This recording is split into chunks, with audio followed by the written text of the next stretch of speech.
Allahu, Allahu, Allahu,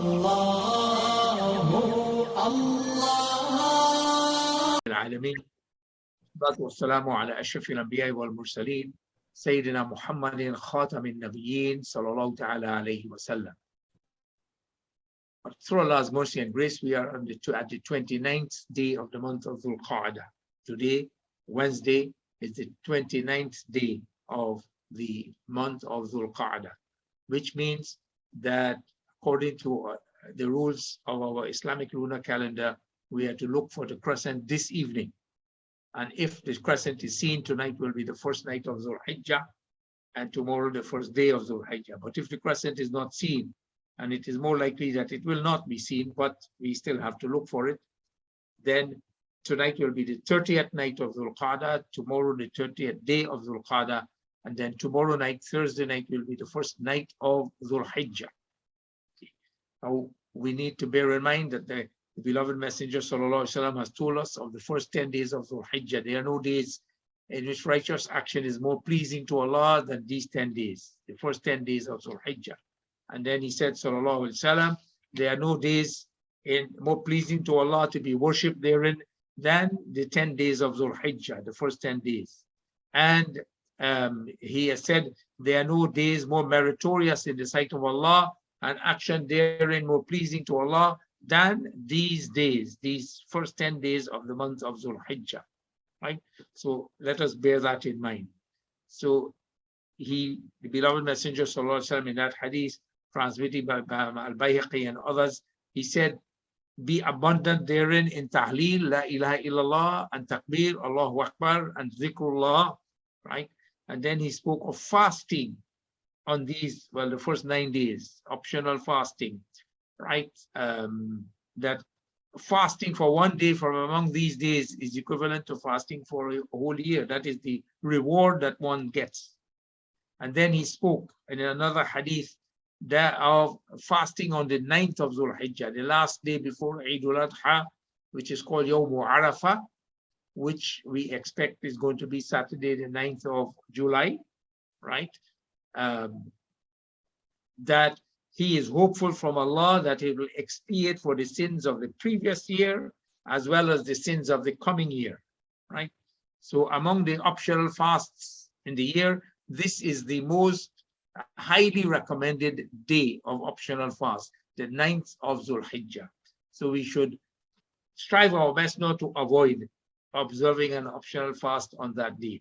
And then the beloved Messenger Sallallahu Alaihi Wasallam spoke of standing in prayer during the nights, because Allah Subhanahu wa Ta'ala took an oath in Surah Al-Fajr, wal-Fajri wal-layalin ashr, by the dawn and by the 10 nights. Allah Subhanahu wa Ta'ala took an oath by the 10 nights, and commentators of the Quran say the 10 nights on which Allah Subhanahu wa Ta'ala took an oath are the first 10 nights of the month of Dhul Hijjah, right? So extra prayers, nafil prayers at night, right? So we should strive our best to engage in extra ibadah during the nights. And again, we remind ourselves of the ahadith that the one who performs Salatul Isha in congregation and Salatul Fajr in congregation, then he gets the reward of spending the whole night in prayer, right? So we should bear that in mind. And the beloved Messenger Sallallahu Alaihi Wasallam spoke of the 2 rakats nafil after Salatul Witr, that if one doesn't get up, then, you know, it will suffice. It will give him reward, right? As if he did get up to perform nafil salat. So do not neglect those 2 rakats nafil after the Salatul Witr as well. So abundant takbir, tahleel, la ilaha illallah, abundant takbir, Allahu Akbar, abundant zikrullah, remembrance of Allah, optional fasting, spending the night in prayer, and of course optional acts of virtue, optional charity, etc., because there are no days in which righteous action is more pleasing to Allah Subhanahu wa Ta'ala than these days, right? We did this the last time. We then continue to look at the animal sacrifice, called in Urdu Qurbani, and we call it Qurbani. In Arabic, it is animal sacrifice. On Eid al-Adha, it is Udhiyah, And the animal sacrifice that the Hujjaj do in Mina, it is called Hadi, but both are called Qurbani, right? The Urdu terminology is Qurbani, animal sacrifice. That Allah says that a human being does not do any action more pleasing to Allah subhanahu wa ta'ala on the day of sacrifice than causing the blood to flow, that is, than the animal sacrifice. So we should bear that in mind. Now, the ruling is in fiqh that it is wajib, compulsory on every Muslim who, male or female, who has reached puberty, who is not a musafir on the days of sacrifice, is not a traveler. For all the days of sacrifice are 3 days. The 10th of Dhul Hijjah, the next day the 11th of Dhul Hijjah, and the next day the 12th of Dhul Hijjah. Who is not a musafir on all 3 of these days, right? And who completely, well, of course, you know, we have to have who is sane too, right? Puberty and sanity, these are the 2 requirements for all the rules. So who is past the age of puberty, who is sane, who is not a musafir, and who completely owns the nisab. And we're taking the nisab as being the value and TT dollars of 2.73 ounces of gold, which is the quantity of gold in the 20 dinars fixed by the beloved Messenger Sallallahu Alaihi Wasallam, which if we calculate it is somewhere around $35,000. Who owns the nisab? Owns the nisab either on the day of Eid or the next day or the next day. So if you don't own it on the first day of sacrifice, you come to own it on the second day. So it is wajib, right? It is wajib to do the animal sacrifice. Now, there are 5 species of animals that are allowed for Qurbani, and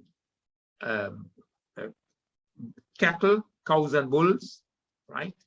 Goats, sheep, right? Buffaloes, 4, and the 5th one is camels. We don't have camels in Trinidad, so we have the other 4. We have some buffaloes, in some parts of Trinidad, but basically it is these 3 species: cattle, goats, and sheep, right? The minimum age for cattle is 2 years to be valid for sacrifice, and for goats and sheep 1 year, right? For camels, we are not doing it, however, it's 5 years. The minimum age for a camel to be used for Qurbani is 5 years, right? So we need to get healthy animals, free from major defects, right? And it must be healthy and it must be free from major defects. Major defects, like for example, if a bull is lame, can't walk on all 4 legs, major defect. If more than 1/3 of the tail is cut off, or more than 1/3 of an ear is cut off, that is major defect, right? It can't be used. So we need to get sound and free from blemish, free from any major defects, any of these animals, and they must satisfy the minimum age, right? So the time of sacrifice is from after Salatul Eid in the place of sacrifice. So it doesn't matter where you live. If you are living in, let's say, one part of Trinidad and your sacrifice is being done in another part of Trinidad, it doesn't relate to when you perform Salatul Eid. It relates to the Salatul Eid being performed in the place where the sacrifice is being done. So once the Salatul Eid is completed, the time for sacrifice begins, and the time for sacrifice extends until sunset on the 12th of Dhul Hijjah. So 10th, 11th, and 12th. Sacrificing on the 10th of Dhul Hijjah is most meritorious, and on the 11th, then next in line, and then on the 12th, it is least meritorious. I mean, they are still very meritorious, but least of the 3 days, right? So we should arrange for that. Now, the common misconception is that we have to fast on the day of Eid al-Adha. No, we do not have to fast. Fasting is not permissible on the day of Eid al-Adha. It is mustahab, commendable, right? Commendable for the person, for all persons, whether you're doing sacrifice or you're not doing sacrifice. It is commendable to postpone eating and drinking until after Salatul Eid. for Eid al-Fitr, it is commendable, mustahab, to eat something sweet before going for Salatul Eid, because for 1 month, the month of Ramadan, after dawn, we hadn't been eating anything. So now we differentiate. So before Salatul Eid, it is mustahab, commendable to eat something sweet, preferably dates. Right? So that is for Eid al-Fitr. But for Eid al-Adha, it is commendable for everyone, whether you're doing sacrifice or not, to postpone eating until after the Salatul Eid. Right? That's it, commendable. It's not compulsory. It is not a sin if you eat before the Salatul Eid, no. And it is not a requirement that you have to wait until you get the meat from your sacrificial animal as well. Right? Okay. We need to bear that in mind. And then the beloved messenger has said that when the crescent for Dhul Hijjah is sighted, everyone who wants to do Qurbani, animal sacrifice, that they should not clip any nails or cut or shave any hair. In these two things, they do something that resembles the people in Ihram when they're going to do Umrah and Hajj. They cannot clip nails and cut hair. So it is mustahab, commendable, that we also refrain from clipping nails and cutting hair from the first night of Dhul Hijjah until the sacrifice is done. It is not compulsory. It is not a sin to do it. We need to bear that in mind. Right? Okay. Right. So now we have the animals ready, and the beloved Messenger Sallallahu Alaihi Wasallam has given us guidance on sacrificing animals, right? The sacrificial animals, right?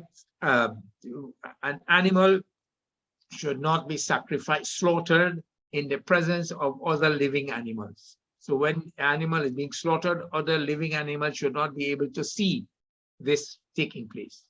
So we need to put up some kind of barrier between the place where the slaughtering is done and where other animals may be kept, right?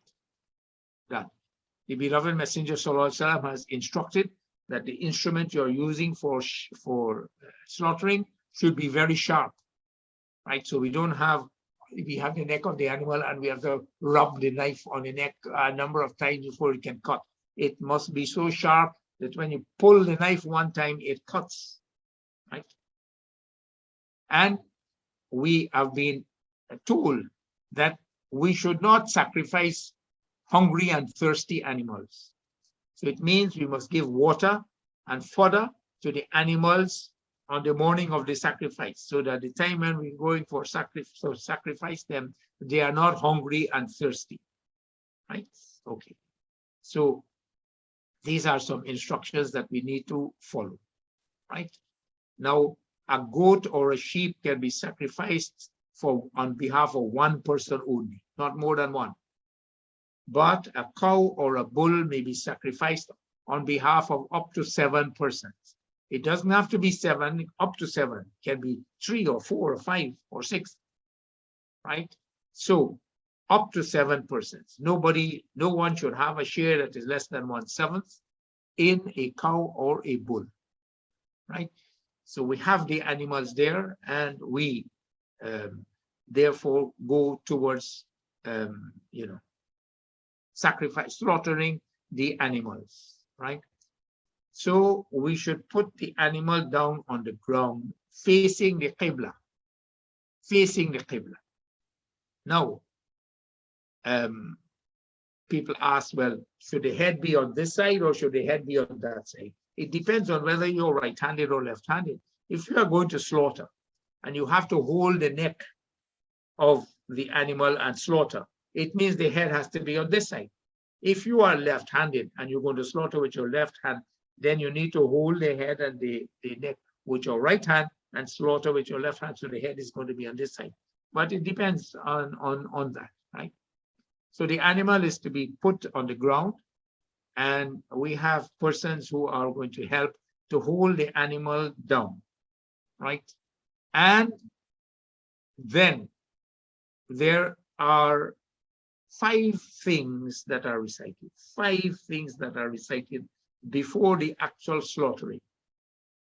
The first is the dua of Ibrahim alayhi salam, mentioned in Surah Al-An'am, Surah number 6, ayah number 79. إني وجهت وجهي للذي فطر السماوات والأرض حنيفا وما أنا من المشركين. So we can look at that. This is Surah Al-An'am, Surah number 6, ayah number 79. Right? So this is the first thing that we recite. Right? إني وجهت وجهي للذي فطر السماوات والأرض حنيفا وما أنا من المشركين. Then the second thing that we recite is also mentioned or from Surah Al-An'am. Inna salati wa nusuki wa mahyaya wa mamati lillahi rabbil alameen. Right? La sharika lahu wa bidhalika umirtu wa ana min al-muslimin. Now, when the beloved Messenger Sallallahu Alaihi Wasallam recited this, he said, Ana, as the Quran, the verse of the Quran, verse 163 says, Ana awwalul muslimin. I am the first of the Muslims. But everyone else says, Wa ana minal muslimin. So this is a slight change to the ayah that is there in the Quran. So these are verses 162 and 163 of Surah Al-An'am. Inna salati wa nusuki wa mahyaya wa mamati lillahi rabbil alameen. La sharika lahu wa bidhalika umirtu wa ana minal muslimin. Minal muslimin, right? That verily my, salat and my sacrifice and my living and my dying are all for the sake of Allah, the Rabb of all the worlds. No partner does he have. With this I have been commanded, and I am from among the Muslims. Right? Remember, we changed the ayah from Ana awwalul muslimin to Ana minal muslimin. So that is the second thing that we recite. So first inni wajahtu, then inna salati. And then we say Allahumma, Allahumma minka wa laka. Allahumma minka wa laka. Oh Allah, literally from you and for your sake. Meaning this sacrificial animal has come from you and it is being sacrificed for your sake. So it is Allahumma, only these words. Allahumma minka wa laka. And then we have the dua, right? Oh Allah, right? Accept from us, if it is a number of persons in the same animal, or if it is one person, from me, if I am sacrificing my own goat or my own sheep, or if someone else is sacrificing the goat on my behalf, accept from so and so, the son of so and so, right? And if it is a number of persons, oh Allah, accept from us, so and so, the son of so and so, so and so, the daughter of so and so, so and so, all the names are mentioned. Oh Allah, accept from us, right? As you accepted from your Khalil Ibrahim alayhi salam when he sacrificed.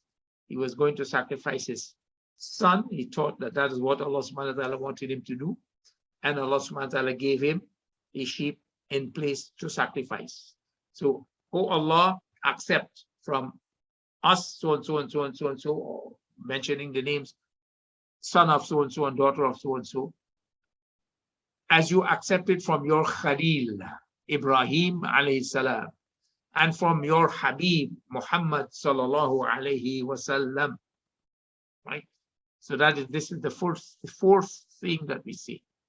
And then there is what is said anytime we slaughter or sacrifice an animal, or we slaughter a bird, etc., even for eating, we say Bismillah, Allahu Akbar. Bismillah, Allahu Akbar.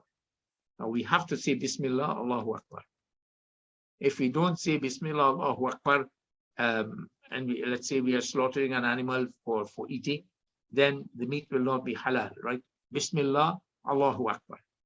So 5 things we say. Number 1, Inni wajjahtu wajhiya lilladhi fatara as-samawati wal arda hanifan wa ma ana min al-mushrikeen. Number 2, Inna salati wa nusuki wa mahyaya wa mamati lillahi rabbil alameen. La sharika lahu wa bidhalika umirtu ana min al-muslimin. Number 3, Allahumma minka wa laka. Number 4, the dua. Oh Allah, accept from us, so and so and so and so and so, as you accepted from your Khalil Ibrahim, and your alayhi salam, and your Habib Muhammad sallallahu alayhi wasallam. And number 5, Bismillah, Allahu Akbar. After we have said these 5 things, then we slaughter the animal. For an animal to be slaughtered correctly, there are 4 things that need to be cut. 4. The 2 blood vessels at the side, the gullet where the food goes down, and the trachea, air passage behind the gullet. So 2 blood vessels, the gullet and the trachea. These 4 things have to be cut through, not nipped, cut through completely, right? And we should not cut more. We should not cut off the head of the animal, right? So this is what we need to do. So we have the animal on the ground, facing the Qibla. And when we are going to slaughter, we will be facing the Qibla. The one who is slaughtering should be facing the Qibla. Then these things are recited. Inni wajjahtu wajhiya lilladhi fatara as-samawati wal arda hanifan wa ma ana min al-mushrikeen. Inna salati wa nusuki wa mahyaya wa mamati lillahi rabbil alameen. La sharika lahu bidhalika umirtu ana min al-muslimin. Allahumma minka wa laka.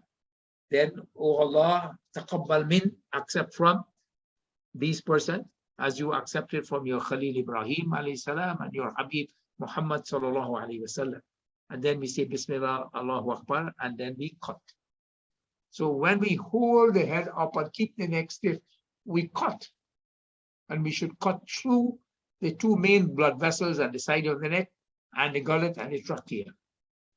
Right? And when this is done, then we don't do anything else to the animal. We allow the blood to flow out normally.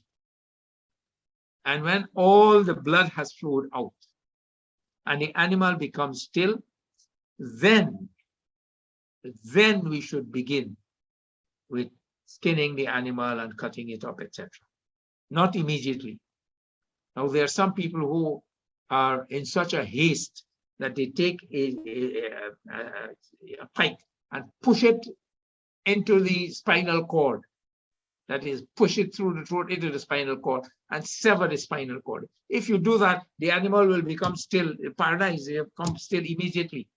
We are not supposed to do that, right? And we are not supposed to start cutting off the head of the animal, right? In the United States, when we went with one masjid to a meat processing plant to do Qurbani, what we saw there was a little bit of, horrific. When they brought the cow inside, they took a long stick and pushed it up into the anus of the animal. And when they causing great pain to the animal, when the animal was such great pain, they tied a rope around the leg of the animal and suspended the animal upside down, right? And because it was Qurbani, they raised the head off the ground a little bit. But at other times when they're slaughtering for meat, they keep the head on the ground. And then they slaughter. And immediately as they slaughter, they cut off the head of the animal, right? And start skinning and so on and so on. This should not be done. We should allow the animal all the blood to flow out naturally, completely. When all the blood has flowed out and the animal becomes still, then we should begin with skinning and cutting up the animal, right? Now, there are some rules that unfortunately many people do not follow, right? If you have 7 persons sharing in a bull, then when you cut up the animal, the meat should be distributed among the sharers by weight, not by guess. You take a little bit, you say, okay, you're making 7 parcels, put a little here, put a little here, put a little here. So you're doing guess. Or people do by measure. They get a little bucket, right? So 1 little bucket for this share, so you have, like 7 shares you're making, 1, 1, 1, 1, or 7. So you are dividing the meat by measure, not by weight. You need to get a scale and the meat needs to be divided by weight. There are those who have given a fatwa that if you divide the meat by estimation or by measure, and it is not divided properly, then the extra and the less is riba, right? So we have to be very careful. I mean, that was the fatwa that some people gave, but it is wrong. It is wrong not to divide the meat by weight among the shearers. And when each shearer gets his or her share of meat, then it is recommended. Now, this is not compulsory. This is what is recommended. It's not compulsory. That 1/3 of the meat is given to the poor and needy. 1/3 is given to friends and relatives, and 1/3 is kept for personal use. Of course, you can keep less and give out more, but you should not keep more and give out less, right? So you should not give out, keep more than 1/3. Now, this one does not have to be done by weight, right? When you are giving out, you can estimate how for 1/3, 1/3, 1/3. But between the shearers, it must be by weight. That is the law, right? Okay.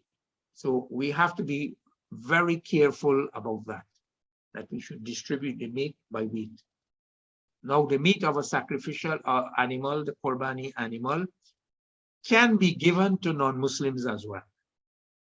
But we are told that non-Muslims who are openly hostile to Islam, then we shouldn't give them the meat of the sacrificial animal. Those who are openly hostile to Islam. But otherwise, the meat can be given to non-Muslims as well, right? So we distribute the meat, right? Now, in the hadith literature we have where the beloved Messenger Sallallahu Alaihi Wasallam prohibited keeping the meat of the sacrificial animal for more than 3 days, right? Subsequently, he said, I prohibited you from doing that.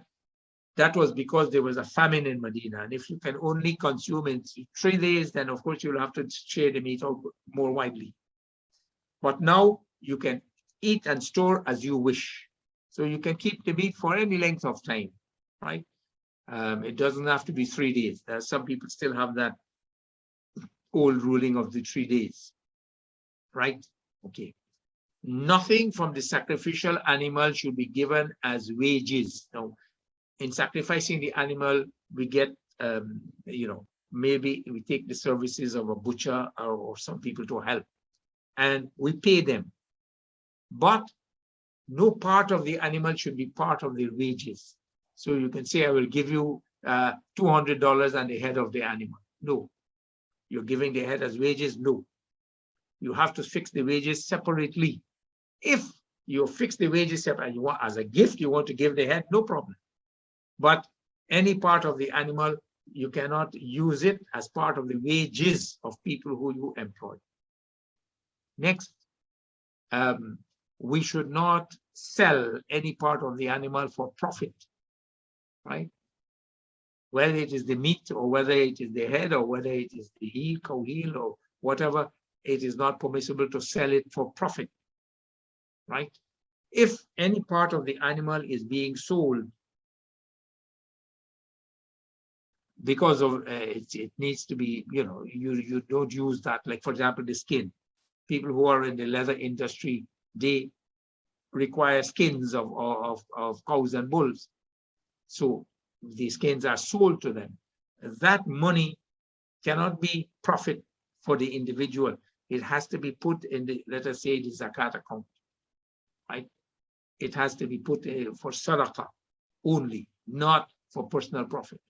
No part of the animal should be sold for personal profit. No part of the animal should be given as wages or payment for the to a butcher or anybody else who accept it, right?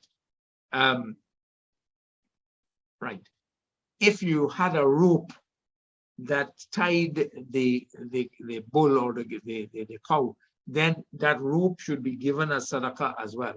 It should not be used personally by other people subsequently, right? So we need to understand that the whole animal and everything that comes with it, the rope that is used for tying it, etc. These are, not to be used for personally by people, right? And not selling it as well, and not, there, right? Okay. Now, it is most preferable that an individual does his own slaughtering. So if you are doing a goat or a sheep, you slaughter it with your own hands. If you are doing a cow or a bull, then of course, seven people are there. 7 people can't all slaughter the animal. One of them will slaughter. Others, so it is still most preferable that the person who is doing Qurbani should slaughter. Others who are sharing with that person, they should preferably participate in holding down the animal, etc. So they participate in the actual slaughtering. And the third position is that if you don't participate in the slaughter, at least you should be present. But it is permissible for Qurbani to be done in your absence. So whether it is in the same country, for example, you live in Siparia and you go to a masjid in Siparia, but your Qurbani is being done in San Fernando. So it is being done in your absence, it is permissible. Or you're living in Trinidad and you arrange for your Qurbani to be done in Pakistan or in India, it is permissible, right? It is permissible, right? Once the Qurbani is done properly, right? And at the right time, right? So, Qurbani, right? Now, there are some things that we need to bear in mind. Okay, if you slaughter a cow or a sheep, and when you start cutting open the animal, you find a young one inside, right? You find a young one inside, right? If the young one is still alive, then you should do zabah. Zabah, you should slaughter the young one. If the young one is already dead, then you should take it and bury it. And it is not permissible to eat that one, right? Okay. Right. That is if you find a young one inside. But it is permissible to sacrifice a pregnant animal. It is permissible, right? There, right? Now, it is considered makruh to buy a whole animal for your own self. You decide that you are going to sacrifice a whole bull. And after you have bought the bull to sacrifice on your own behalf, then you decide, this thing costs so much, I better take some sharers. So then you go and get people to share with you. I mean, it is permissible, but it is makruh, right? It is makruh. When we are going to purchase the animal, the intention must be there. It is being purchased on behalf of a number of sharers. If at that time you already have in mind that I am paying for it now, but the intention is that we have 7 sharers and there. So that is okay, right? Okay. Now, you purchase an animal, and before the day of sacrifice, a major defect develops in the animal, right? A major defect. Let us say the animal falls down and the leg is broken. So this is a major defect. Now, the ruling is that a person who still owns the nisab, he has to make arrangement for another animal for Qurbani. But a person who does not own the nisab anymore, you own the nisab, or you were doing the sacrifice even though you didn't have owned the nisab, then you can sacrifice that animal with the defect, right? Okay. Right. That is if a defect develops. If after you purchase an animal for Qurbani, it becomes lost or stolen, lost or stolen, right? So the ruling is the same. A person who still owns the nisab has to make arrangements to do the Qurbani in another animal. But a person who does not still own the nisab, well, then that it is not compulsory on that person to go and purchase another animal. If your animal is lost or stolen, and before the day of sacrifice, the animal is recovered. The animal is lost or stolen, and you buy another animal. And before the day of sacrifice, the original animal is recovered. So now you have two animals that you have bought for sacrifice. The original one, which was lost or stolen, and the second one that you bought. Now you have the option to sacrifice either one of them. But if the second one is of a lower price than the first, the second one, which you bought subsequently, is of a lower price than the first, and you decide to sacrifice the second one, then the difference in price you should give in sadaqah. If you decide to sacrifice the first one, and even though it is lower in price, it doesn't matter, right? The other animal, you can dispose of it as you wish. You can sell it or whatever you wish, but you have to do the Qurbani, right? Okay. Now, any questions on Qurbani? Maulana, you said that if you didn't have the nisab, but you still went ahead and sacrificed the animal, Yes. and I don't know, something went, well, it has a defect. What do? You subsequently saw it had a defect. No, okay. When you purchased the animal, it didn't have any major defect. It developed the major defect subsequently. Like say it fell down and broke its leg. Well, then if you don't own the nisab anymore, then you can sacrifice that same animal. Oh, okay. Because the defect developed after you purchased. Right. If at the time of purchase already had a defect, then it's not permissible to sacrifice that animal. Right. But you said something about if you didn't have the nisab, but you still sacrifice. Something. Yes. No, when you bought the animal, subsequent to that, you don't own the nisab. Let's say you have $40,000, and the animal costs $8,000 or $9,000, so you don't have the nisab anymore. Right? So this is the position. That person is a different position from person who still owns the nisab. He had 100,000, so he bought the animal. The defect developed. He has to buy an next one, right? But if you don't still own the nisab, then you can sacrifice the animal which developed the defect after you okay. Okay. Right? Okay. Maulana? Yes, answer. I didn't understand that part about the defect that comes to death. You say you'll still sacrifice that animal? No. When you say defect that comes to death, no, I didn't understand what you're asking. The animal fell and broke its neck. No, not broke its neck, broke its leg. Oh, leg!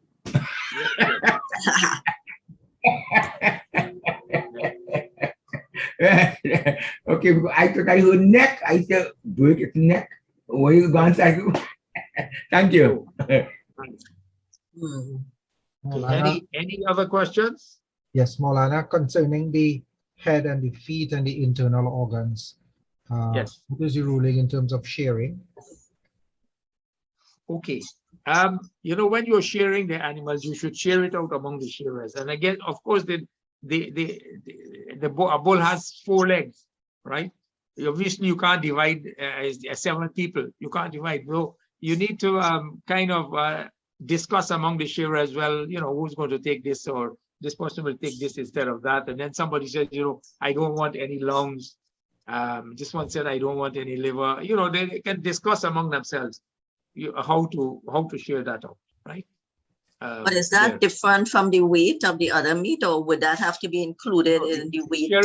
You're sharing the meat on by weight, right? But these things, like the liver and the kidney and so on, right? So then you discuss it among the sharers, some what you can do, you can cut it up and share and put each in, in the 7 shares as well.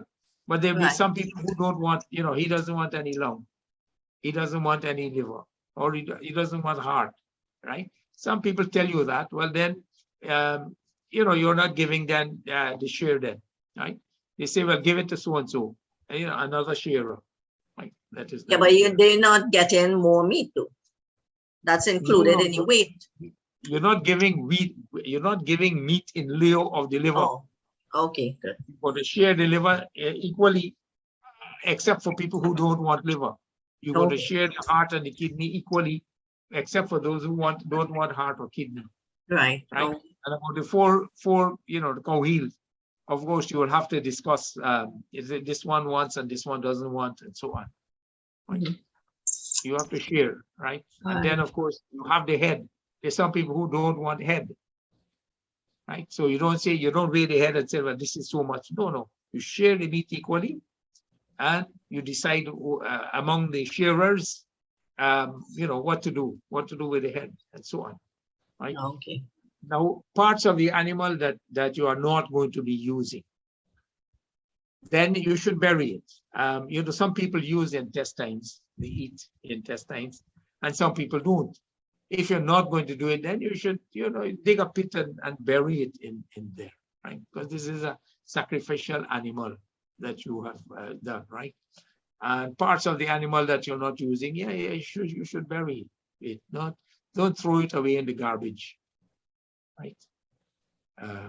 But there may be some people who like to eat intestines. You can give it to them. Now remember, the parts of the sacrificial animal can be given to Muslims as well as non-Muslims, right? There. So you can give it out to those who would like to have it. You can give it to them. Maulana, sacrificing an animal that carries a young one. You said if the young is alive, you slaughter it. Yes. That meat you can consume, or is best not to consume? Yes. That meat you can consume once you slaughter it, and it was alive when you slaughtered it. But if it was already dead, then you have to bury it. It is not permissible to consume. Could you choose not to slaughter it? So it will die then if you don't slaughter it. No, I mean, you could, let's say it's nearly term and you can live, if you feed it or whatever. No, because it is a sacrificial animal. You can't then take it and rear it even if it is alive. Okay. Right. And that should be part of the meat distribution for the sharers. I guess they will have to kind of discuss among themselves. Okay. What they want to do with that, if it was still alive and they slaughtered it. Okay. Oh, there is one thing else that we have to do, and this is the takbir, the takbirat of the days of Tashriq, right? This is a rule that we need to bear in mind. It is wajib, compulsory, on every Muslim, male or female, to say the takbir after every fard salat, whether you're praying by yourself, whether you are an imam, or whether you are a muqtadi in a congregation. It is wajib to say the takbir after every fard salat, from Salatul Fajr on the 9th of Dhul Hijjah. So if Eid is going to be on the 10th of July, inshallah, Sunday the 10th, so we're going to start on Saturday the 9th. From immediately after Salatul Fajr on the 9th of Dhul Hijjah. So as soon as we say Salam, Assalamu alaikum rahmatullah, Assalamu alaikum rahmatullah, Allahu Akbar, La ilaha illallahu, Wallahu Akbar, Walillahi alhamd. Now some people say takbir, Allahu Akbar, Allahu Akbar, Allahu Akbar. No. It is two takbir. Allahu Akbar, La ilaha illallah, Wallahu Akbar, Walillahi alhamd. This is the takbir and we should learn it, right? Learn the takbir. It is wajib to say it once. Traditionally, in many parts, people say the takbir 3 times, but wajib to say it once. And it is wajib on males as well as females. But males say the takbir audibly and females silently. after every Fard Salat. From Salatul Fajr on the 9th of Dhul Hijjah to Salatul Asr on the 13th of Dhul Hijjah. So on the 9th, the 10th, the 11th, the 12th, and on the 13th, we'll say it after Fajr, after Dhuhr, and after Asr. And that's it. So this is the takbir of the days of Tashriq. So we should, right, say the takbir. Remember, it is wajib after every Fard Salat, right? Whether you are praying by yourself or whether you are part of a congregation, whether you're the imam or you're a muqtadi. Everyone, it is wajib to say the takbir, right? Now, any questions on this? Maulana, so therefore on the day of Arafah, after Fajr, Yes, you start saying yes, Allahu Akbar, Allahu Akbar. yes. Okay. Allahu Akbar, Allahu Akbar, La ilaha illallah, Allahu Akbar, Allahu Akbar, Walillahi alhamd. Okay. And when we are going for Salatul Eid, then it is recommended, now this is not wajib, that we say the takbir audibly, males, audibly on the way to Salatul Eid, or for Eid al-Adha. Silently for Eid al-Fitr, audibly for Eid al-Adha. So as we are going, when you're going in a car, you're saying the takbir, Allahu Akbar, La ilaha illallah, Wallahu Akbar, Walillahi alhamd. Allahu Akbar, La ilaha illallah, Wallahu Akbar, Walillahi alhamd. On the way to Salatul Eid, right? So that is what is recommended for us to do, right? Now, any questions? So we have takbirat, the takbirs of the days of Tashriq. These are called the days of Tashriq, 9, 10, 11, 12, and 13. Fajr on the 9th, so all the salawat on the 9th, all the salawat on the 10th, all the salawat on the 11th, all the salawat on the 12th, and on the 13th, Salat al-Fajr, Salat al-Dhuhr, and Salat al-Asr, right? We say the takbir. Wajib to say it once, and we have a tradition of saying it 3 times, so alhamdulillah. Males should say the takbir audibly and females silently, but both males and females should say the takbir. Right? Maulana? Yes, answer. Yes. I had heard someone say that people who not performing Hajj have to say from the 1st of Dhul Hajj. Have you heard of that? No. Even when you're performing Hajj, you don't say it from the 1st of the Hijjah, right? Because but the people who not perform. Yeah, no, I'm just saying, even when you're not performing Hajj, even if when you're performing Hajj and you go for Hajj, but you know, it's after the 1st of Dhul Hijjah. For example, you know, we have one group of brothers and sisters who left on Monday to go and do the Hajj, alhamdulillah. So they will reach before, they're supposed to reach before the 1st of Dhul Hijjah. But let's say people reach there after the 1st of Dhul Hijjah, you know, they go, if they're going to perform Umrah, they perform Umrah and then they remain, but they don't have to say the takbir. They will say the takbir just as others will say from the 9th of Dhul Hijjah, from Salatul Fajr. You know, so when we go to Arafat, they go on the 9th of Dhul Hijjah to Arafat. Then the 8th, they are in Mina, so there are no takbirs there. On the 9th, Fajr, we have the takbir. So not from the 1st of Dhul Hijjah, no. Thank you. Any other questions?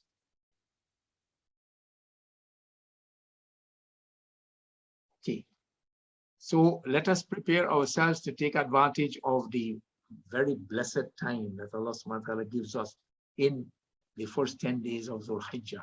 There are no days in which righteous action is more pleasing to Allah than these 10 days, right? The first 10 days of Dhul Hijjah. So if the moon is not seen tonight, then from tomorrow night until the day of Eid, and then we have the optional fast. You can observe optional fasts on any of these days, and most especially on the 9th of Dhul Hijjah, which is called JAMA'AH, which we expect to be next week, Saturday, the 9th of July, right? There, right?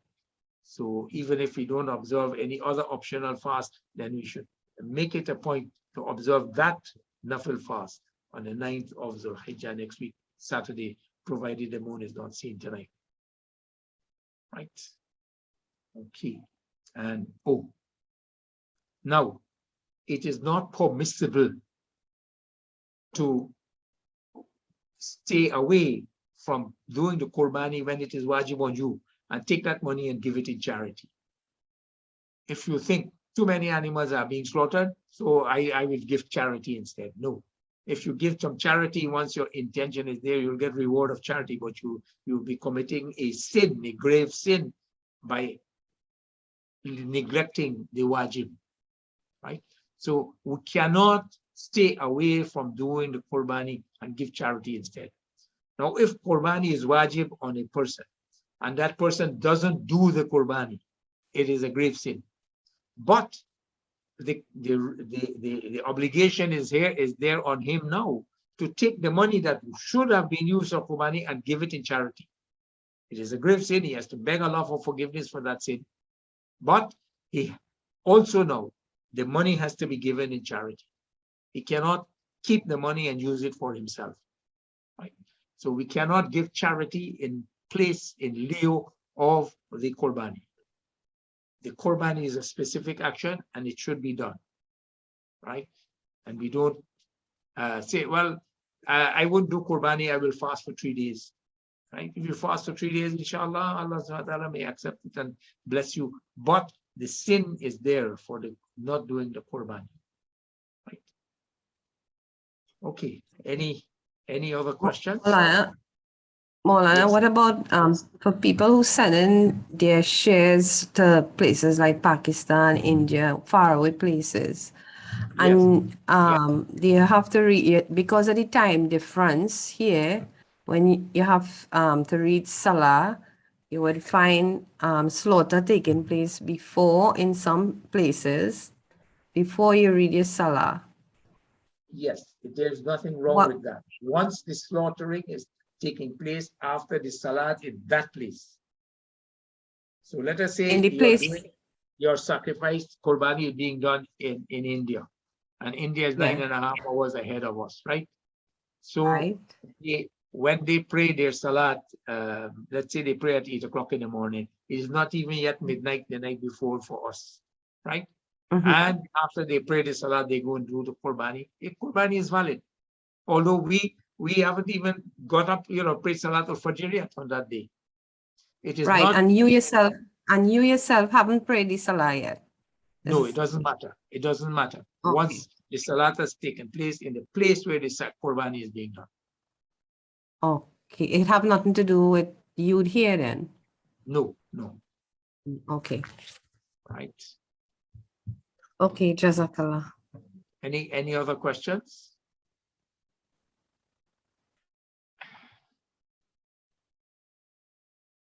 All right.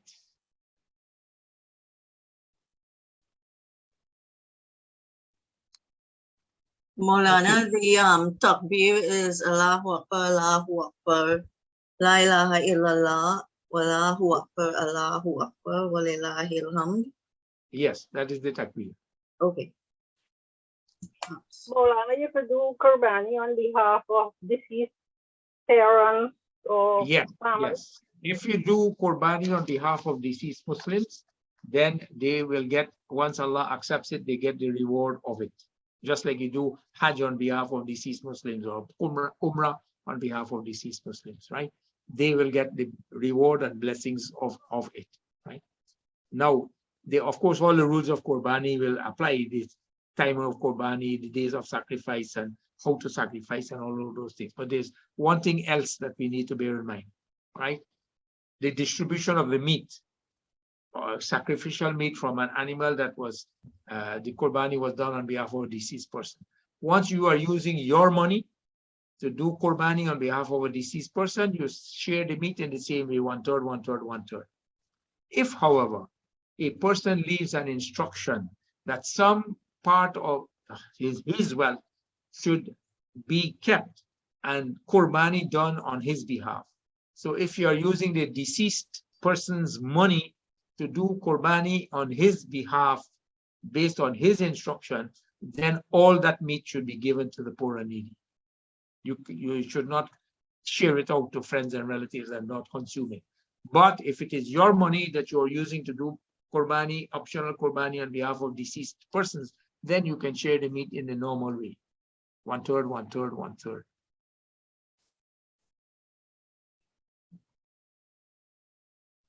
Allah